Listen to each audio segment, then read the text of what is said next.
Good morning प्रिय children. आज हम आप लोगों को ये फिजिक्स बताने जा रहे हैं। क्लास 12 की फिजिक्स है। इसमें हम आपको आज समतलीय कोण, एक रेडियन, घन कोण, एक स्टेरेडियन, वैद्युत फ्लक्स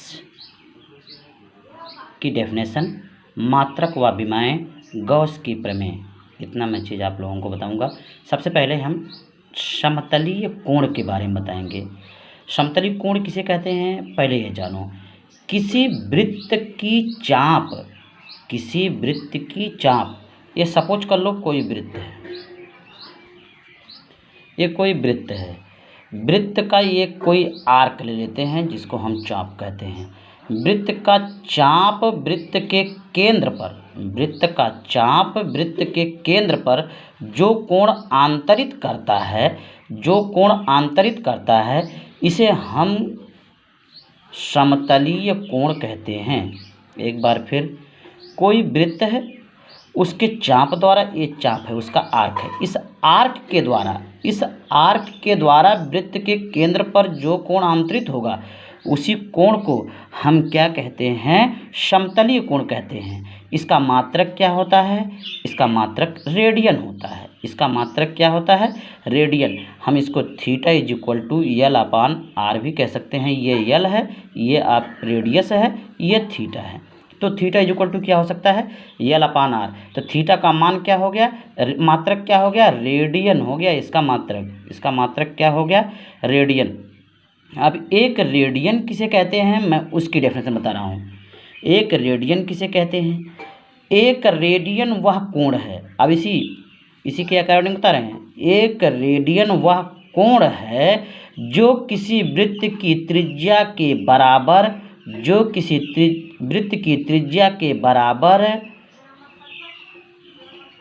लंबाई के चाप के वृत्त के केंद्र पर आंतरित करता है। अर्थात यदि वृत्त के आर्क की लंबाई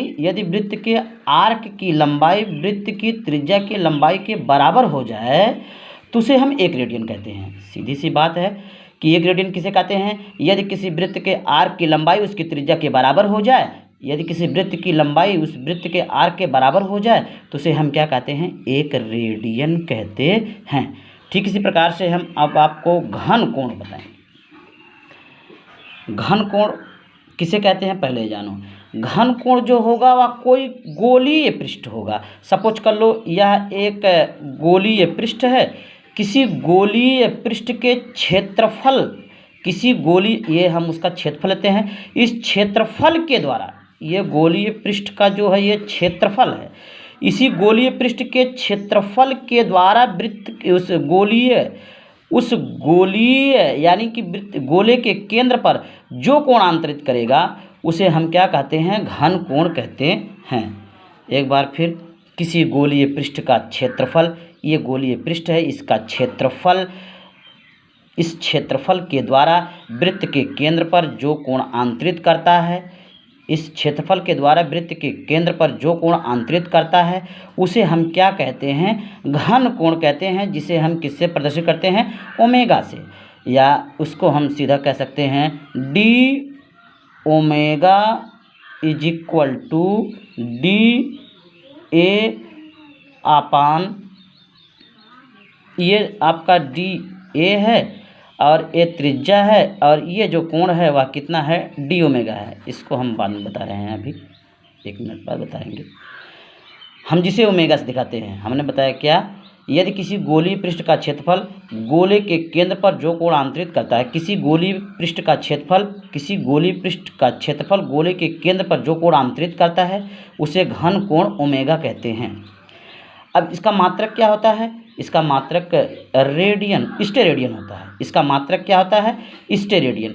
अब हम इस घन कोण को डी ओमेगा से दिखाते हैं। D omega is equal to d a upon are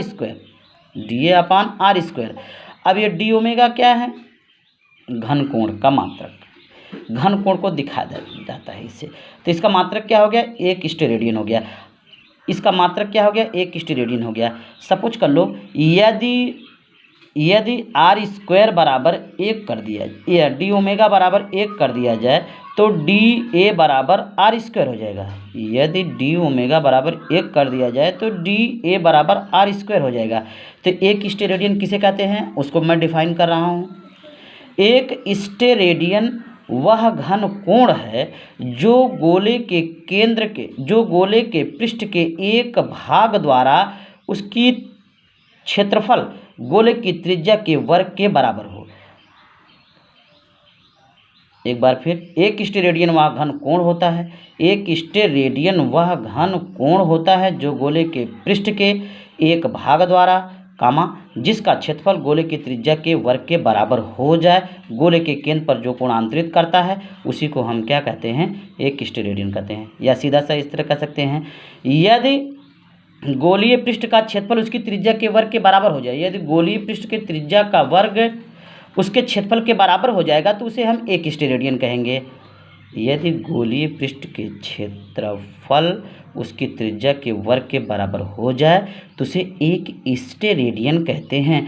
हम इसको अगर डी हटाएंगे तो यहाँ पर ओमेगा हो जाएगा। ओमेगा इज इक्वल टू कितना हो जाएगा, ए अपान आर स्क्वायर। ए माने क्षेत्रफल, क्षेत्रफल माने गोली पृष्ठ का क्षेत्रफल बराबर सूत्र क्या होता है, 4 पाई आर स्क्वायर होता है। तो आर स्क्वायर से आर स्क्वायर कट जाएगा। ओमेगा इज इक्वल टू कितना हम प्राप्त कर लेंगे, 4 पाई प्राप्त कर लेंगे।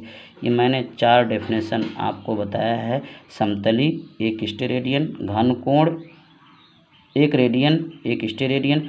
अब आपको हम वैद्युत फ्लक्स के बारे में बताएंगे। किसके बारे में, वैद्युत फ्लक्स के बारे में बताएंगे।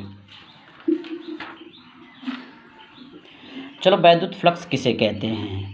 वैद्युत फ्लक्स हम किसे कहते हैं, सपोज कर लेते हैं कि कोई काल्पनिक पृष्ठ है, किसी काल्पनिक पृष्ठ पर कोई वैद्युत क्षेत्र में स्थित किसी काल्पनिक पृष्ठ पर, वैद्युत क्षेत्र में स्थित किसी काल्पनिक पृष्ठ पर वैद्युत फ्लक्स उस पृष्ठ से होकर गुजरने वाली वैद्युत बल रेखाओं की संख्या होती है।